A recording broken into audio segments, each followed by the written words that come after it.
Hello, everyone, and good morning to those in the United States, and good afternoon to our audience tuning in from Europe. My name is Jan Fleck. I'm the Senior Director of the Atlantic Council's Europe Center, and I'm delighted to welcome you to today's public virtual event, What the EU's Growth Plan for the Western Balkans Means for the Region. It is our pleasure to host Gert Jan Koopman for this discussion. Gert Jan is the Director General of the European Commission's Directorate General for Enlargement and Eastern Neighborhood. DG-ENEST, as it's called in Brussels lingo, is responsible for managing the Commission's bilateral relations with candidate countries for European Union accession, including with programs like the Instrument for Pre-Accession Assistance, IPA, the Ukraine facility, and notably for our discussion today, the Reform and Growth Facility for the Western Balkans. Gert Jan, it is great to have you here as someone who's been personally involved and instrumental in standing up the growth plan for the Western Balkans. As I am sure most of our audience knows, the growth plan includes 6 billion euros in grants and loans accessible to all 6 Western Balkans countries based on the implementation of national reform agendas. The growth plan represents an important opportunity in the EU's relations with candidate countries in the region, offering the possibility for the Western Balkans 6 to integrate into elements of the EU before full accession, like the single market and the single euro payments area, SEPA. It is also an important political signal by the EU that the Union remains committed to the Euro-Atlantic future of the Western Balkans in the face of geopolitical and economic interests from countries like China, Russia, and other actors. The Europe Center at the Atlantic Council has just released its new report on the growth plan, which is available to read on our website at the Atlantic Council, with fresh analysis of the plan and its potential to accelerate economic development in the region and convergence towards the European Union. I'm sure we will also touch on some of the challenges and perhaps criticisms of the growth plan, from the enforceability to whether the amount of money pledged will really make a full impact financially and economically for the region. Also joining us today as is one of the lead authors of the report, Dr. Valbona Zeneli, a non-resident senior fellow here at the Europe Center. Great to have you here, Val, to share your assessment of the report and the growth plan, most importantly. Our report and this event are all part of the Europe Center's Balkans Forward initiative, which is our flagship effort focused on the Western Balkans here at the Atlantic Council, trying to keep the region up on the agenda in Washington and across Europe and advance the region's Euro-Atlantic integration. With that, I'll turn it over to Ilva Tare, the Europe Center Senior Fellow, another key member of our Balkans Forward team, to moderate the discussion with Valbona and Gert Jan. And so over to you, Ilva. Looking forward to the discussion on the growth plan. Thank you very much, Jörn. We do have roughly 30 minutes, and I want to make sure that our live audience will have opportunity in the last 5 minutes to ask questions. So please submit your questions at askac.org as soon as possible, so you can have either our guest star, Gert Jan Koopman, answer, or our lead author, Valbona Zeneli. I'll start with you, Director General Koopman. I'm not going to keep this a secret. I like this offer that you have given to the Western Balkans. It's reform, and you will reap the benefits now and not in some distant future. And I think that's what the region needs now. But I want to start with a question on what is the most important implication or the takeaway that you have on the growth plan for the region so far since its inception? Well, I think it's a game changer in terms of not just the economic support that it affords, the 6 billion, but it's really what you were saying, Ilva, this link with reforms. And I would add to that the progressive gradual integration in the single market and the integration amongst the WB6 in the common regional market. You know, I think that actually really has a mutually reinforcing leverage effect.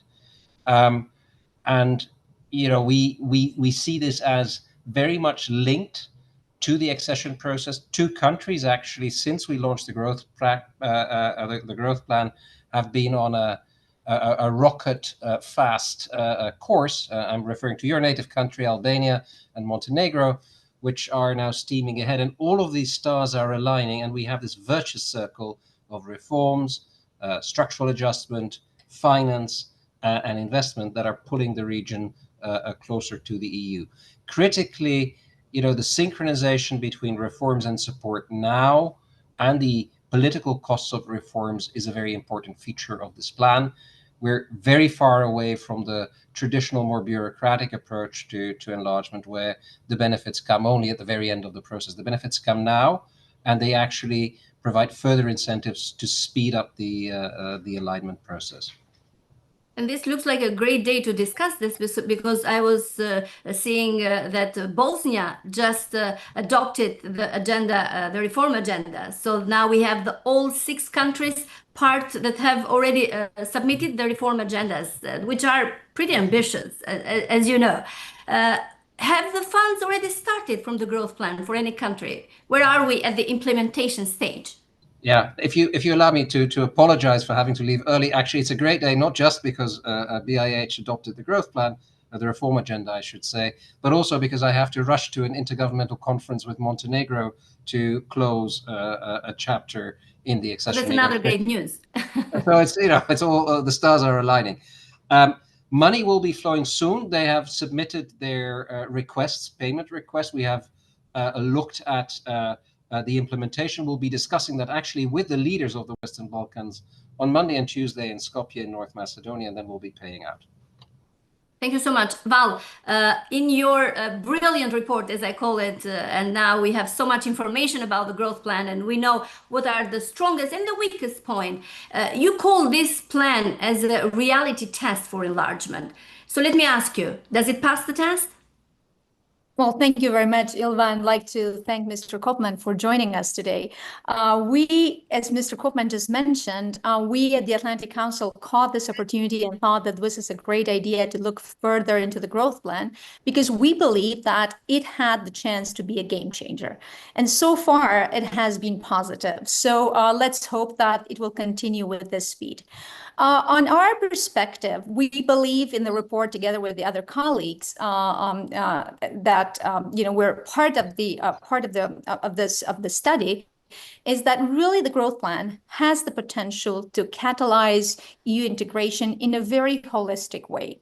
As Mr. Koopman already mentioned, actually it was a concrete action, I believe, from the European Union, from the European Commission, to the calls that the countries had been, having over the past few years for a more gradual integration. So it's not a binary process anymore. You're in or out the European Union. Actually, it helps the countries really to socialize and increase capacities to be members of the European Union.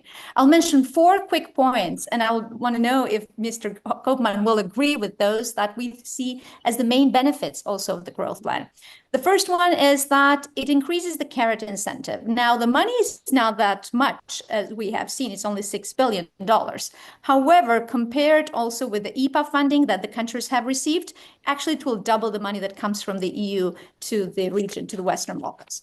The second point is that it's needed. More money, more financing is needed, because it provides to offset the cumulative effects of efforts and effects for EU integration. Those countries are not there yet from the competitiveness perspective to be members of the EU and the single market. So it helps them to develop. The third point is that if the EU does not provide the financing, other countries will be there, and we're already seeing China, that has become the second largest trading partner for the Western Balkans in a very short period of time. Fourth, which I believe it's one of the most important, is that it changes the relationship between the Western Balkan governments and the European Union, because it makes them more as partners. Actually, the reform agendas actually are drafted from the governments in the region. And so it increases by default the capacities to becoming members of the European Union in the future. So do you agree? Yes, I think these are all very, very valid points. And thank you for the report, which actually is excellent. Also, in some of its criticism, if I can use that term, this is a learning process for all of us.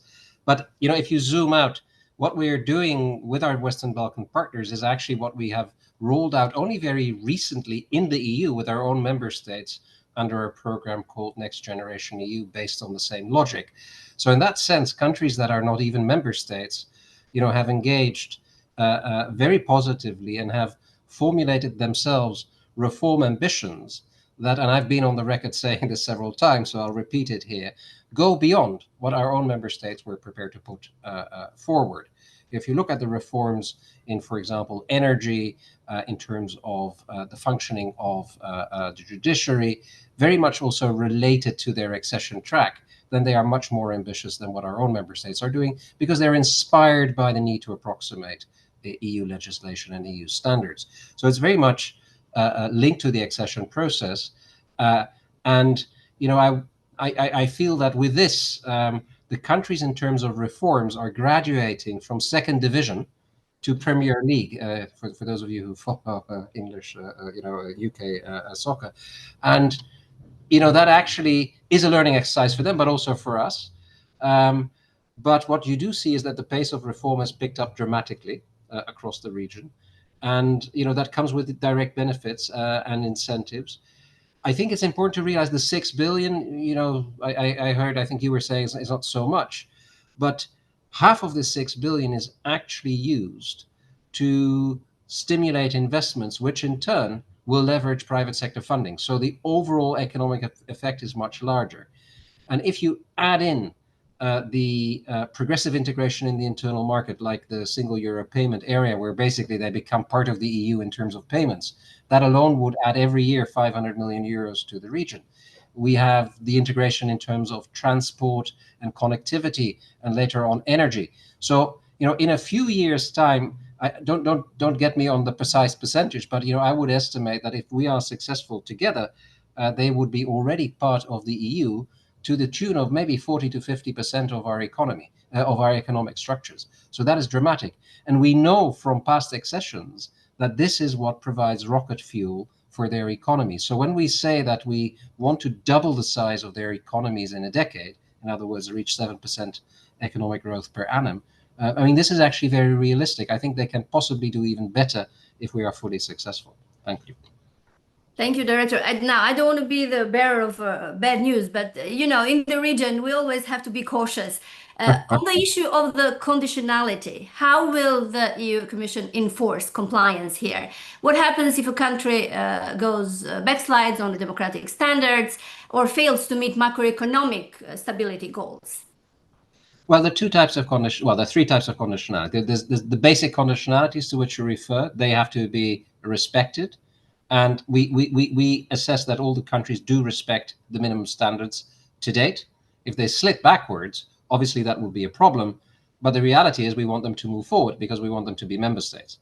Secondly, the real innovation here is that the payments are against the delivery of results. In other words, they need to fulfill the conditions that are set in the steps. This is the big innovation. And here we have to be rigorous. They have to be rigorous. We have to be rigorous. They will not get everything paid immediately, because we're not just talking about initiating the reforms, we're talking about completing the reforms. But the good news is, where we stand today, 75% of the reforms that were due are being worked on and are on their way to completion. So that is actually comparable to what our own member states, who are more advanced economies, did with the implementation of Next Generation EU. So I definitely think the glass is more than half full. Finally, there's a conditionality specifically for Serbia and Kosovo related to their bilateral relations, which we're also looking at critically, and which will be used to ensure that this is also moving forward. I'm going to ask a question that I know Val is very keen on that, Director Koopman. Given your previous role in overseeing the EU budget and now your leadership at DG-ENEST, do you see a path for gradually incorporating the Western Balkans into the next MFF post-2027, even before full membership? Sorry, let me just. It's okay. I know it's a busy day. Yeah, Well, was I right? Was this your favorite question? Well, they will be in the MFF. The point is, I think, what we are Increase, yeah. also recommending is that how can the Western Balkans be included in the cohesion policy, in the different cohesion funds? And I think that's the main question now. So not only as part of EPA, but also in the different sectoral integration. And that is, what we're actually calling and recommending in our report, together with an increase also of the funds for the Western Balkans, and but also making them, really part of the EU single market. Yeah. No, very, very good recommendation. It's good that this question is close to your heart because it's a very important question. But there's an important observation that we need to keep in mind.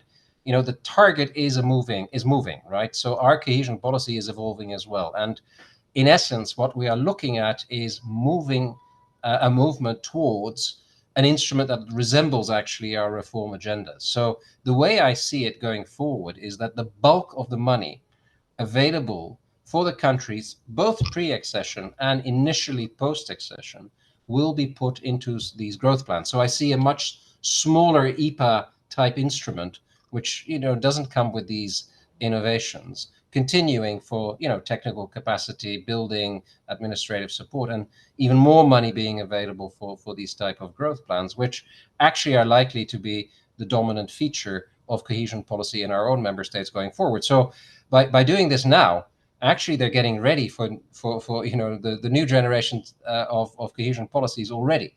So that's a huge win, which will save a lot of adjustment and transition cost into the EU as they become member states.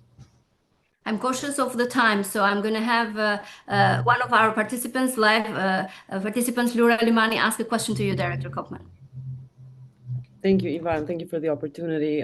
This is a very interesting interaction, and I don't want to be the negative person in the room, but actually I completely agree with what both Valbona and Mr. Koopman said, that the region is doing amazing when it comes to reforms and progressing on EU acquis. But unfortunately, the new OECD report, the convergence scorecard, shows a weird paradox that while we are progressing in terms of reforms, the structural convergence of the countries of the region remains critically behind. So according to this latest study, I guess, will take us another 49 years. And there are many key areas where we're lagging behind. And actually, the question here is very practical. As Mr. Koopman said, the idea is to move on further and further on to these instruments that are going to be cash, so reforms for cash, right? Do these instruments have that potential to close this gap? Yeah. No, listen, to put it a bit brutally, for far too long in the past, we have been pretending to want them on board and to modernize their economies and societies, frankly speaking, on our standards. And they've been pretending, in the past to reform. So this was a convenient situation where quite a lot of cash actually was transferred from the EU to the countries. But the fundamental convergence objectives were never reached. This is an unacceptable situation. And with this new generation of instrument, we're really trying to change that. So you need to see this very much also from the perspective of anchoring them on the EU and integrating them as fast as possible also as member states. So it's a very different environment. The proof of the pudding is in the eating. It's not easy to do reforms. We all know it. Our own member states are not so good at it. But and let's face it, it's also true that some of the countries in the region are struggling. It's also true that it's not just economic reforms. The fundamentals cluster, rule of law, democracy, freedom of media, all of that is also going to be necessary for accession. But I believe very strongly, and this is not just a personal belief, but it's based on academic literature, that once the reform engine starts working and money is linked to it and results are obtained also in terms of economic growth, then you get into a virtuous circle. And that's what we're trying to obtain. And let me give you one concrete example of a result that is actually quite amazing. We put the integration in the single euro payment area, which means that they become part of our banking system, on the agenda a year ago. Now we have 4 countries already that are in the geographic scope, and from October, 3 of them will be de facto EU member states, which means that, if you're a citizen, your transactions will be as if you are already a part of the EU. It's like visa-free. This is a huge reform because it meant that the entire legislation in the field of payments, but also in the field of anti-money laundering, for example, had to be put on a European basis. Massive reforms, huge benefits, also in terms of fighting corruption. Countries have done it. Serbia has done it very recently. It was not easy for the countries because it's a huge change, but it shows the power of such an instrument. And I'm confident that with the delivery that I now see in the statistics that we'll be discussing next week in Skopje, much more of this will follow. And, at the IGC with Montenegro, you have a prime minister who's basically saying, listen, my economic reforms are the glue that is holding my country together. And when I talk to other leaders in the region, they look at Albania, they look at Montenegro with a degree of jealousy, because what this does is demonstrating that reforms are possible and that the accession process actually delivers.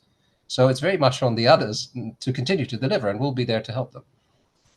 They can use that jealousy to stir and speed up their reforms, I guess. Val, do you have a final recommendation or expectation for Director Koopman before he leaves us?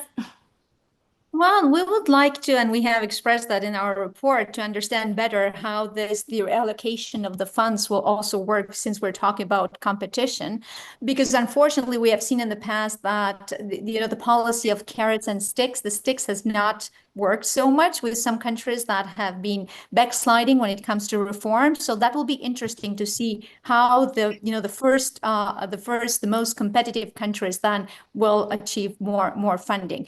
But I have a final comment that, in our report, we have expressed that we have looked at the experience of the Visegrad countries and how important this money that came was for reforms. Because, I think that those that are pessimistic will say that these countries should have already completed those reforms. Those were part of the stabilization association agreements of the European Union accession path.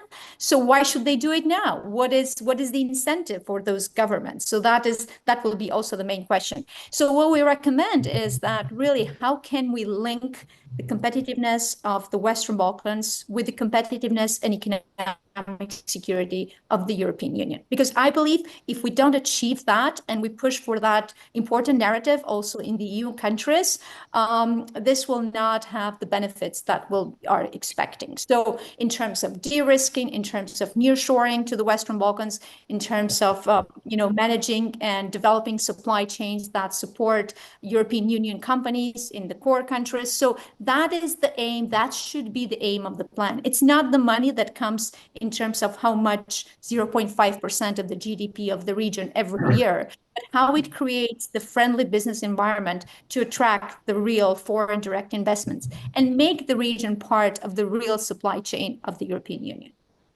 Now, you're absolutely spot on, and this is what we are now rolling out this year. Because in essence, if you look at the experience of the Big Bang enlargement of 2004, this is really what transformed their economies. The Czech Republic became the engine room of Europe. But what is very interesting also, I think you were making this point, is that the then existing old member states benefited significantly exactly from the optimization of their value chains across a bigger economic space. So that's what we want to replicate now. And as I said, this year we are working on huge investment conferences with the partner countries, where we're actually bringing companies to the region to clarify that this diversification, the nearshoring, the onshoring, and frankly, benefiting from lower labor costs, let us not mince our words, is something in their interest. So it's not just for the countries themselves that this is interesting, it's actually interesting for a lot of our companies. And we've put out a call to companies to submit bids for such investments in the Western Balkans. And this is an experiment. The Commission has never done that before. We'll be looking at these submissions ourselves, and we'll be trying to work with the IFIs to get this done immediately. I thought maybe we get 50 calls, 100 calls. We got proposals. We got 500 proposals. Now, I'm not saying all 500 proposals are going to be successful, but it shows the interest that is there, the latent interest that is there amongst our own companies to do exactly what you were saying. So I think we're onto something where there's a lot of virtuous cycles kicking in. We're at the start. It could go wrong. That is obviously true, but for now it seems to be working. Let me Final question from Ambassador Jeff Hovier, who is following us live right now. To what extent, Director Koopman, are the countries of the region, particularly Serbia and Kosovo, meeting the criteria to receive growth plan funds, and in particular the requirement associated with the full implementation for their commitments under the normalization process? Yeah, well, they met it for the pre-financing. And the pre-financing for Serbia was paid. For Kosovo, we're waiting for their parliament to form a government so that actually the government can ratify the documents. This is a very unfortunate situation in Kosovo, but we hope it will happen. Now, for the next payment, we are discussing with them, and we'll be ratcheting up the requirements step by step to ensure that these conditions are met. They know it, we're discussing it, and I have every confidence that they will meet it. So that's another economic incentive to deal with a long-standing bilateral issue in the region. Thank you very much. Thank you for your time and for participating to this high-level conversation today. And good luck with the growth plan, both EU and the 6 Western Balkan countries. Thank you very much. Apologies for having to run a bit early. It's lovely to be with you. Happy to do it again, maybe a little bit later to see whether our optimism is well-founded or not. Thanks a lot. Take care. Definitely, we need to check that out. Thank you so much to our author, Valbona Zeneli, also, who participated in this conversation. Thank you, Val. Congratulations on that brilliant report. Thank you. Fantastic. Bye-bye.